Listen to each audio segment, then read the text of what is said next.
Bien. Hola a todo el mundo, bienvenidos a Divagaciones de Tranquis. Si os parece bien, sigamos hoy un poco con el tema de las últimas divagaciones. La verdad es que hubo buena respuesta a ese programa. Me escribió alguna gente, 4 o 5 personas, lo cual está muy bien para los estándares de este programa, la verdad. Y decían cosas interesantes. Daban su propia opinión, su propia visión del episodio, de lo que habían sacado. Esta es la idea de las divagaciones. Bueno, y en realidad de todos los episodios. Lo que pasa que los otros, pues estoy simplemente relatando unos hechos, mientras que aquí hay más margen, ¿verdad?, para que cada uno interprete un poco lo que saque, que escoja lo que le gusta y el resto lo aparte. Esta es la forma adecuada de afrontar las divagaciones de Tranquis, porque como repito cada vez, pero no está mal recordarlo, estos son especulaciones absolutas con algún espolvoreo de cosas que he leído por ahí, así que no hay que tomarlas nada en serio. Pero bueno, yendo un poco a lo concreto. En el último episodio de Divagaciones, planteaba una idea sobre cómo funcionamos los seres humanos. Planteaba esta idea de que los seres humanos somos un ser dividido, un ser que vive en 2 esferas distintas, en 2 dominios distintos. Uno se refiere al mundo real, a una realidad física, indiscutible, innegociable, y que uno ignora bajo su propia responsabilidad. Pero los seres humanos también tenemos otro dominio, el dominio de la imaginación, de la especulación, sitios donde conviven cosas que no son directamente medibles, cosas como los enanos, las hadas, los dragones, los dioses, los demonios, la justicia, la misericordia y el deber. Pero claro, aquí llegamos al primer problema y al primer punto de discusión que una oyente formuló de una forma muy buena, que es ¿qué criterio sigues para meter unas cosas en el cajón de lo negociable y otras en el cajón de lo innegociable? ¿Por qué, por ejemplo, los gatos son innegociables, pero las hadas son negociables?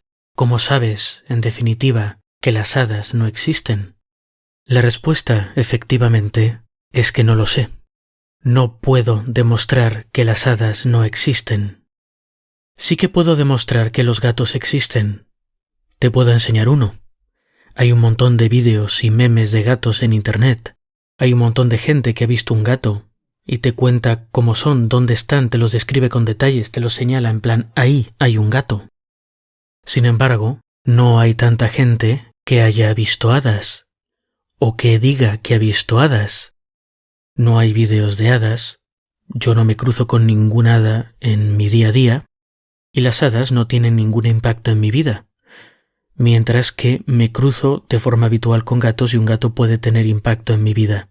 Puede cruzárseme delante mientras estoy conduciendo, como hizo uno una vez, o puede arañarme si me acerco con demasiada confianza, o puede darme alegría si ronronea. Así que como en general veo muchos gatos y mucha gente que ha visto muchos gatos y poca gente que ha visto hadas, y yo no he visto ninguna, asumo que las hadas son cuentos de hadas, mientras que los gatos no son cuentos de gatos, son solo gatos. Sin embargo, es posible que las hadas existan. Es posible que haya algo parecido a hadas en la Antártida, o en Venus, o escondidas justo detrás de mi cogote, siempre. Y quizá algún día se descubran. Exploremos las ciudades de las hadas de la Antártida, o quizá lleguemos a Venus y nos las encontremos ahí, o quizá yo por fin me ponga una cámara apuntando hacia atrás siempre en mi cabeza y por fin las vea. Al principio la gente que fue a Australia y volvía diciendo que existían estos bichos como los ornitorrincos, pues la gente se reía de los que volvían y decían eso, como es natural, porque ¿a quién se le ocurre? Un animal semejante, ¿a quién se le ocurre? Claramente no existe, es que inventas mal, es que ni siquiera sabes inventar cosas creíbles. Pero luego resulta que sí, que el ornitorrinco apareció y ahora tenemos fotos, tenemos descripciones detalladas, tenemos esqueletos, tenemos de todo. Así que en general asumimos que existe. Y aquí está la segunda parte del argumento que daba en su momento, que es que el ser humano, los seres humanos, tenemos mucha imaginación, pero no tenemos la capacidad de saber a ciencia cierta qué es imaginación y qué es realidad. No tenemos esa percepción intrínseca de la realidad. Y eso es un problema, porque nos da la capacidad de volvernos locos. Nos da la capacidad de confundir ficción con realidad y realidad con ficción. Y no me refiero a cosas como creer en las hadas. Me refiero a cosas como creer que los árboles te escuchan o que los árboles te hablan. Me refiero a pensar que ese tigre de ahí es tu amigo, o pensar que el mar es una mentira y que si nadas unos cuantos metros vas a llegar a una isla paradisíaca. Me refiero a que una imaginación tan vívida, tan buena como la nuestra, lleva a fallos graves. Así que mi propuesta era darle un poco la vuelta a la tortilla a la hipótesis del cerebro social, que decía que nuestro cerebro evolucionó porque era ventajoso para navegar grupos sociales complejos. Mi propuesta, y no porque piense necesariamente que tengo la razón, o que no sé, es simplemente una cosa para entretenernos un poco y hacer cosquillas al cerebro, que siempre viene bien. La idea que yo tenía es: ¿qué pasa si es al revés? ¿Qué pasa si el cerebro se desarrolla principalmente en animales sociales porque necesitas un grupo social para mantenerte anclado a la realidad? Para decirte, por favor Nico, aléjate de ese tigre, y para decirte que los árboles no te están escuchando, y mucho menos hablando. La idea es que sin un grupo social para calibrar la realidad, el cerebro no sería tan ventajoso como pensamos. Y ahí me expresé mal y efectivamente otro oyente lo pilló enseguida y me dijo: ¿por qué no sería ventajoso? Porque un animal solitario, que lo suelten bastante pronto, según lo paren, y que no se lleve con otros de su especie demasiado frecuentemente, ¿por qué no podría beneficiarse de un cerebro grande? Sería lo normal, ¿no? Pues puede desarrollar herramientas, rollo Robinson Crusoe, y imaginar mejores técnicas de caza. Y efectivamente podría, no digo que no.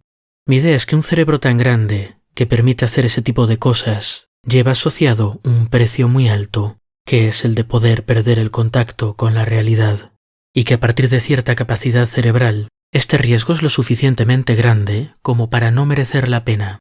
Sin embargo, si tú tienes un cerebro que te permite imaginar todo lo que quieras, pero también tienes un grupo social que te ayuda a calibrar cuando te estás saliendo de una realidad razonable, ese grupo social te quita o te reduce ese coste tan grande.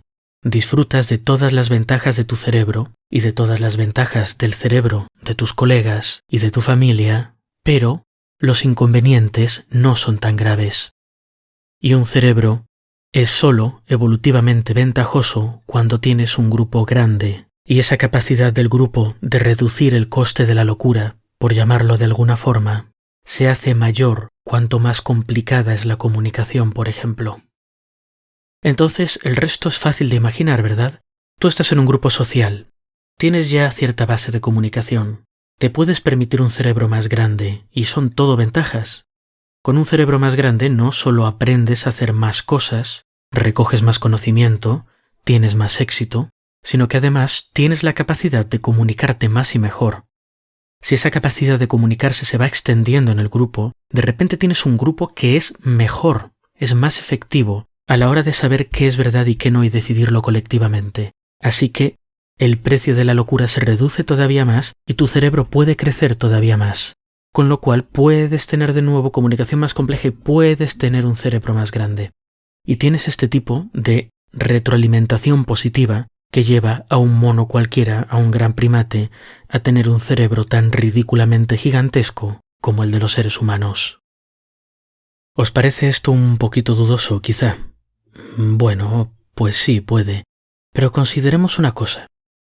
¿No os habéis fijado que es muy común que los niños tengan amigos imaginarios? Yo los he tenido, y un montón de otras cosas imaginarias, y creo que es algo que se considera perfectamente normal. Espero. Sin embargo, es algo que con la edad va desapareciendo. Y si una persona de 15, 20 años sigue teniendo amigos imaginarios, pues lo consideramos un problema. Mi pregunta es, ¿esta desaparición del amigo imaginario que forma parte de nuestro desarrollo normal, entre comillas lo de normal como siempre, es un proceso natural? Bueno, que es un proceso natural está claro. La pregunta es si es un proceso individual, o si el niño está usando las pistas de su ambiente, de su familia, de su entorno, para calibrar sus sistemas, para entender que ese amigo imaginario no es real. Existe en su cabeza, pero no existe ni en la cabeza de mamá, ni en la cabeza de papá, ni en la cabeza de sus hermanos. Imaginemos que los seres humanos recién nacidos saliesen un poco más desarrollados, pudiesen más o menos buscarse las castañas, pero tuvieran esa misma apertura mental, que es la base de este cerebro tan enorme que tenemos, que absorbe tantísima información. Sin otra gente alrededor, ¿sería capaz ese niño hipotético que se ha criado en el bosque de liberarse de sus amigos imaginarios, o los conservaría durante toda su vida? No creáis que es algo tan raro. El cerebro y el cerebro joven es muy plástico. En el laboratorio en el que estuve, en Alemania, se había hecho un experimento con pollos de lechuza. Las lechuzas confían mucho en el oído para cazar porque cazan por la noche, localizan muy bien sonidos y tienen un mapa neuronal muy desarrollado en el cerebro, con neuronas que responden a distintos puntos en el espacio. La pregunta que se hacía mi directora de tesis es si estos mapas estaban ya definidos desde el momento en que el animal nacía o si hacía falta calibración. Así que lo que hizo fue coserles en uno de los oídos un aparatito que retrasaba un poco cuando llegaban los sonidos a ese oído. Lo que vio es que los pollos de lechuza calibran estos sistemas de detección de sonidos usando la vista. Y entonces lo que pasaba es que si dejabas que el animal creciese y una vez desarrollado le quitabas ese aparatito, localizaba mal los sonidos, porque estaba acostumbrado a que hubiese un retraso adicional en uno de los oídos. Así que cuando de pequeños estos pollos calibraban sus circuitos neuronales usando la vista, los calibraron con un pequeño desplazamiento que les quedó incluido en esos mapas. ¿Qué pasa si algo así, lo mismo que hacen los pollos de lechuza, que calibran su localización auditiva mediante la vista, nos pasa a nosotros, que calibramos nuestra realidad, qué realidades son negociables y cuáles no, a partir de nuestro grupo social? Y aquí llegamos a otra objeción a todo este modelo, que es que haya ido y os haya colado, así como quien no quiere la cosa, a Dios en el cajón de las realidades negociables, cuando es algo que para mucha gente es una realidad no negociable. Y efectivamente, sea cual sea vuestra posición en todo este tema de las divinidades, hay una cosa bien clara, que es que alguien aquí se está equivocando. O alguien está asumiendo que un Dios es negociable y no lo es, o alguien está asumiendo que no es negociable, cuando sí que lo es.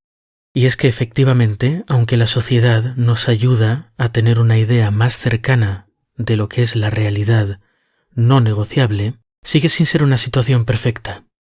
Es muy difícil saber qué cosas son verdad y qué no, y dependiendo de la sociedad en la que te hayas criado, tu conjunto de realidades negociables y no negociables va a ser distinto. De hecho, justo hoy veía un vídeo muy bueno de un señor que se llama Sapolsky. Es un neurobiólogo de comportamiento, etólogo, no sé cómo llamarlo, pero trabaja en la intersección de genética, neurociencia, comportamiento y evolución, lo que es fascinante. Este señor es un profesor de Stanford y tiene una serie de clases bastante larga colgada en internet que son maravillosas. Os voy a dejar un enlace abajo en la descripción y bueno, están en inglés, pero hay subtítulos tanto en inglés como traducidos automáticamente al español, que no sé si serán muy buenos, pero al menos os sirve para haceros una idea. Estaba escuchando un vídeo que iba de la esquizofrenia y comentaba una cosa muy curiosa, que él estuvo un tiempo viviendo cerca de una tribu de Masái, un grupo de gente africana con una forma de vida muy tradicional, de pastores, cazadores, etc., y que se había encontrado con una persona que la tribu decía que estaba loca, una mujer. Y uno de los argumentos que daban, aparte de que hacía cosas socialmente muy inapropiadas, es que oía voces. Y Sapolsky, un Sapolsky mucho más joven, aparentemente en su momento les dijo: «Pero vosotros también oís voces». Ellos tienen una serie de rituales religiosos en los que oyen voces. Y ellos lo que le dijeron básicamente es que claro que esta persona estaba escuchando las voces cuando no tocaba. Y esto es súper curioso, porque entonces significa que dependiendo de la sociedad en la que te críes, oyes voces, y eso se considera perfectamente normal. Digamos que si tu tribu o tu sociedad, tu grupo, refuerza estos amigos imaginarios persisten. Todo esto son cosas a considerar, pero entonces lo que vemos inmediatamente es que este modelo del universo, de todo lo que existe tan sencillo que yo os decía, sí, están las cosas que son verdad y las cosas que no son verdad. Y está todo clarísimo que es verdad y que no. Pues no está tan claro. Esto se junta con el hecho de que algunas realidades negociables son muy importantes para nosotros, porque son cosas como la justicia, como la misericordia, como el deber, como el tipo de persona que uno puede ser, dentro de qué márgenes de comportamiento vamos a aceptar a alguien en el grupo. Y son cosas tan importantes que afectan tanto a nuestra vida, a nuestro estatus en el grupo, a lo bien que nos vaya, que aunque no sean reales en un sentido universal, físico, da igual, es como si lo fuesen.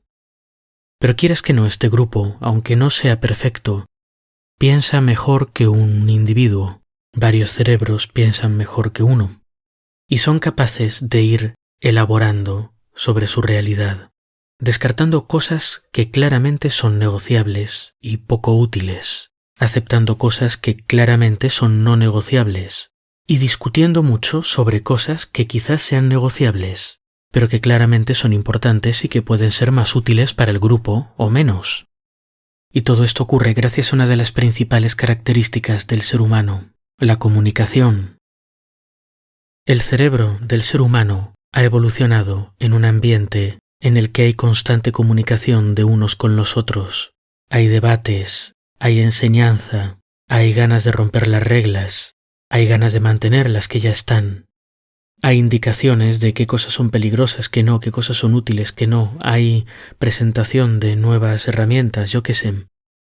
Y en todo esto vemos dos tipos de comunicación, o quizá dos extremos en un espectro, pero yo tiendo a pensar que no son un espectro, que son dos formas de comunicación, que quizá no son mutuamente excluyentes necesariamente, pero sí que tienden a no mezclarse con facilidad.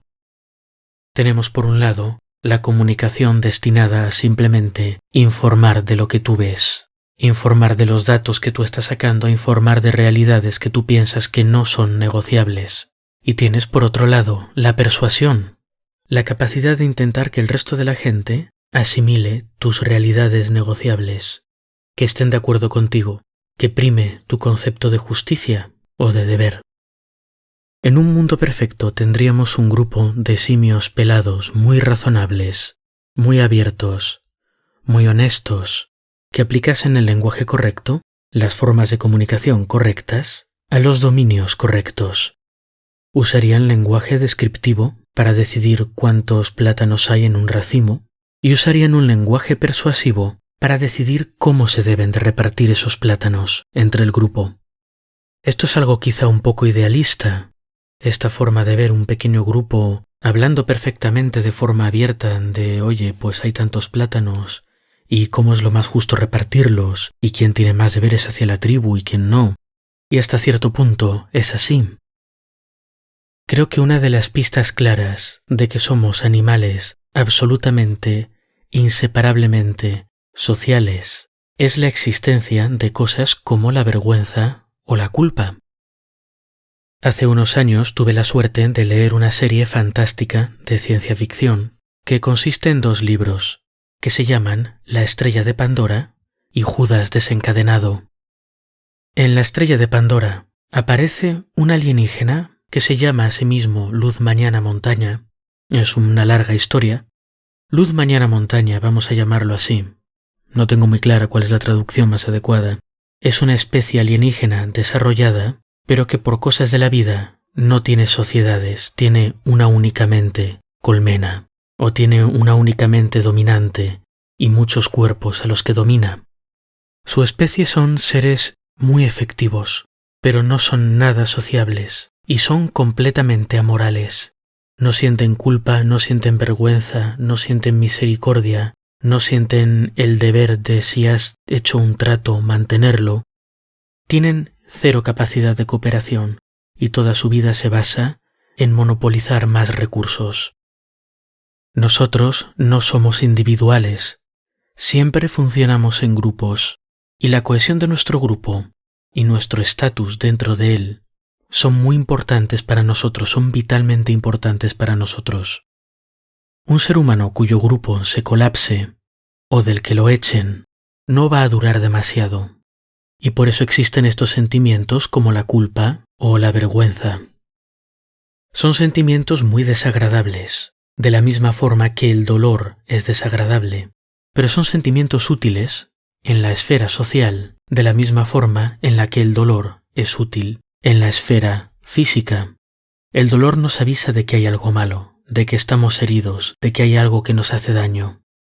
La culpa, en cambio, nos avisa de que estamos haciendo algo malo para el grupo, o malo para otro individuo del grupo. Y por puro instinto de conservación, un ser humano quizá quiera tener un grupo cohesionado en el que la gente esté lo mejor posible. Hablo de grupos muy pequeños en los que la gente está muy emparentada, ojo, siempre tenéis que recordar eso, y en este tipo de grupos tiene mucho sentido. Pero también tiene una parte egoísta. Sentirse culpable no es agradable, pero te avisa de que no estás siendo bueno con otra gente y que la otra gente probablemente se vaya a dar cuenta. Hablamos de esto en Divagaciones 13, cuando mencionamos la teoría de juegos, y mencionamos que en un escenario imaginario en el que tenemos que cooperar de forma constante, de forma repetida muchas veces, con la misma gente, con los mismos jugadores, la estrategia que mejor funciona es cooperar mientras el otro coopera. Y veíamos que, por ejemplo, los murciélagos vampiro detectaban muy rápidamente si un murciélago vampiro no cooperaba, o si una murciélaga vampira en este caso, porque hablábamos de las hembras, y cuando una no cooperaba, las otras no cooperaban con ella. Sentirte culpable cuando haces algo malo te protege frente a que el resto del grupo te odie y te eche, básicamente. La vergüenza es el sentimiento que te avisa de que no eres popular en el resto del grupo. Si se puede hacer algo o no al respecto, pues dependerá del grupo, de tu estatus, etc., pero eso es lo que te está diciendo. Y creo que hay otro sentimiento que no tiene nombre, pero que todos hemos sentido alguna vez, que se refiere más bien a la parte de las realidades no negociables, que es ese sentimiento de pensar que estás loco. No de que estás loco como, oye, pónganme la camisa de fuerza y vámonos, pero que la forma en la que tú ves las cosas, lo que tú piensas que es real, está considerablemente desalineado del consenso del grupo. Podemos llamarlo descalibre. Es un sentimiento que te dice estás descalibrado. Tus imaginaciones y realidades individuales están alejándose demasiado de las del grupo. No sé si es que no existe o se habla poco de ello, pero pienso que existe y que es una consecuencia de esta necesidad que tenemos los humanos de recalibrar constantemente nuestra realidad con la del grupo que nos rodea para no volvernos tarumbas. Pero claro, estos sentimientos también nos hacen vulnerables, nos dan un asa de la que otros nos pueden coger. Y aquí entramos en más usos de la comunicación. Otra persona puede hacerte sentir culpable. Otra persona puede avergonzarte. Otra persona puede intentar convencerte de que no ves bien, no percibes bien o tienes un problema de razonamiento y lo que tienes que hacer es escuchar al grupo. Y todas estas manipulaciones pueden ser útiles en un grupo, pueden crear cohesión. Es digamos bueno que si tú andas pegándole a tu madre sin razón y manipularte y motivarte para que cambies ese comportamiento. Es útil que el grupo te avergüence. Recordemos, es un grupo pequeño muy cohesionado. Es útil que el grupo te avergüence cuando, digamos, no estás llevando tu carga, pues imagínate en el trabajo de coger plátanos. Son sentimientos que refuerzan esta especie de reciprocidad que mantiene un grupo de humanos fuerte, cohesionado y, sobre todo, cuerdo. Pero claro, todo esto también tiene un reverso tenebroso, porque aunque un grupo cohesionado humano es bueno, hay un conflicto también entre los individuos. Cada individuo también tiene intereses egoístas, aunque sea evolutivamente hablando. Si tú puedes sacar más recursos que los demás en el grupo, vas a reproducirte más, y por tanto ese tipo de comportamientos van a aparecer más. Y si todo el grupo es muy cooperativo, entonces favorece que aparezcan esos comportamientos porque van a ser muy beneficiosos. Hay un paradigma parecido, no es exactamente igual a este, en teoría de juegos, llamado de las palomas y los halcones. Pero digamos que hay un incentivo muy grande para que en un grupo que sea muy cooperativo, que sigue esta estrategia, ya que hablábamos de historias de vida lenta, a largo plazo, de hoy por mí, mañana por ti y dentro de un año estamos todos beneficiados, a estrategias rápidas.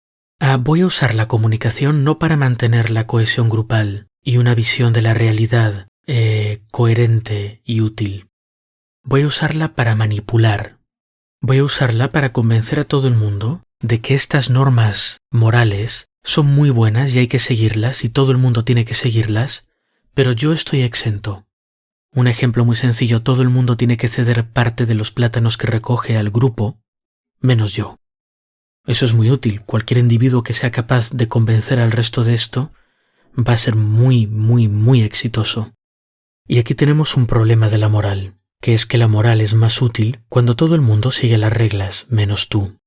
Y para convencer a la gente de este tipo de cosas que van en tu beneficio, pero no en el suyo, puedes usar esta comunicación y estas tendencias sociales de forma agresiva y usar estas asas naturales que tiene la gente para manipularla. Puedes intentar convencerlos de que te deben algo. Te deben plátanos porque el otro día hicieron algo mal o hicieron algo malo sin darse cuenta y te deben plátanos. Puedes hacerlos sentir insuficientes, es decir, oye, el resto del grupo piensa que eres un egoísta. No estás haciendo lo suficiente. Eres un mono muy débil y lamentable. Al menos haz algo bueno con tu vida y dame tus plátanos. Puedes convencerlo de que está desalineado y que en ese racimo de plátanos había 8 plátanos, no había 12. Que por tanto le corresponden 4, al igual que a ti, que no había 12, que no sabes de dónde saca, que había 12, y que el resto del grupo opina lo mismo, que ahí había 8 plátanos y que por tanto le corresponden 4 a él y 4 a ti. Todas estas son estrategias que sacrifican cierta coherencia de grupo a cambio de un beneficio inmediato. Eso es parte de ese conflicto que tenemos nosotros entre tener un grupo que funcione y tener un beneficio propio y por tanto no es una característica necesariamente nuestra de cada individuo cómo se comporte. Cada uno de nosotros podría seguir una estrategia rápida o una estrategia lenta, una estrategia cooperativa o una estrategia explotativa, dependiendo pues de la situación social, de si ya han pillado cómo nos comportamos, de si nos van a pillar saltándonos las reglas, de cuánto vamos a tener que interactuar con esta persona en particular, de cómo de emparentados estamos con ese mono en particular. Ese es el clásico mafioso de entre nosotros hay muchísimo honor y nos tratamos muy bien, pero con cualquiera que esté fuera de este circulito somos lo absolutamente peor. Pero normalmente estas estrategias son situacionales y todos tenemos ese sentido del deber o ese sentido de la culpa, de la moralidad, hacia la gente de nuestro grupo con los que tenemos que interactuar muy frecuentemente. Lo primero, porque si hacemos demasiado este tipo de cosas, quizá nos echen a la calle, quizá nos rechacen. Lo segundo, un grupo de monos que siguiesen constantemente esa estrategia no llegaría a ninguna parte, sería malo para todos, no sería un grupo funcional y estarías peor que si fueses un ser humano solo que ya está muy mal de por sí. Un grupo de seres humanos en el que todo el mundo intenta explotar constantemente a todo el mundo no es un grupo funcional, no es una manada de seres humanos adecuada. Esto no es elección de grupo, ojo, es simplemente selección tuya. Tú, de forma egoísta, quieres estar en un grupo que funcione, en el que la gente no se traicione constantemente. Entonces, incluso si a ti de vez en cuando te gusta seguir estas estrategias rápidas, necesitas vivir en un grupo de monos que no las sigan constantemente, que de forma más frecuente sean cooperativos. Y efectivamente, eso es lo que vemos. En un grupo pequeño, en un grupo unido de seres humanos, yo creo que lo normal tiende a ser la cooperación, con alguna gente saliéndose con lo que pueda. Esta es la base, y estos sistemas de seguridad, como la culpa o la vergüenza, son los que permiten que el grupo sea estable y que no todo el mundo siga siempre estrategias rápidas. Hay veces que puedes tener un mono que siempre siga estrategias rápidas, siempre explote a todo el mundo constantemente y se salga con lo que puede y le da igual exactamente todo, pero eso no es lo normal. A este tipo de personas las llamaríamos psicópatas y bueno, claramente no serían buenas para un grupo y claramente tenderían a ganarse el rechazo del resto de los monos si tuvieran que interactuar de forma repetida con ellos y se diesen cuenta de lo que hacen. Pero bueno, entonces la idea es que dentro de uno de estos grupos pequeños y emparentados, que tienen que interactuar entre ellos de forma frecuente, la gente va a tender a comunicarse de forma honesta y de forma directa. Es en interés de todos que el grupo esté lo más cuerdo posible, así que la gente va a intentar describir la realidad de forma más o menos precisa según ellos la ven, y en el ámbito de la realidad más negociable van a negociar para encontrar soluciones, reglas de comportamiento, tradiciones que les beneficien a todos, aunque luego cada uno pueda barrer un poco para casa. Este es el escenario de base, y ya paro porque aparentemente hoy no hay voz. ¿Qué pasa si vives en un ambiente de grupos mucho más grandes, de mucha gente con la que no tienes que interactuar tan frecuentemente? ¿Qué pasa si es más difícil hacer que devuelvas los favores, obligarte a tener esa reciprocidad, tener las cuentas claras? Y sobre todo, ¿qué pasa si tu mundo, tu sociedad, está dominado completamente por una serie de alienígenas como Luz Mañana Montaña, que no tienen ningún tipo de sentido de la reciprocidad, de culpa, de vergüenza, y que solo existen en el terreno de lo negociable? Hablaremos de este escenario de pesadilla en las próximas divagaciones. Hasta la próxima pues, y tened cuidado con los alienígenas.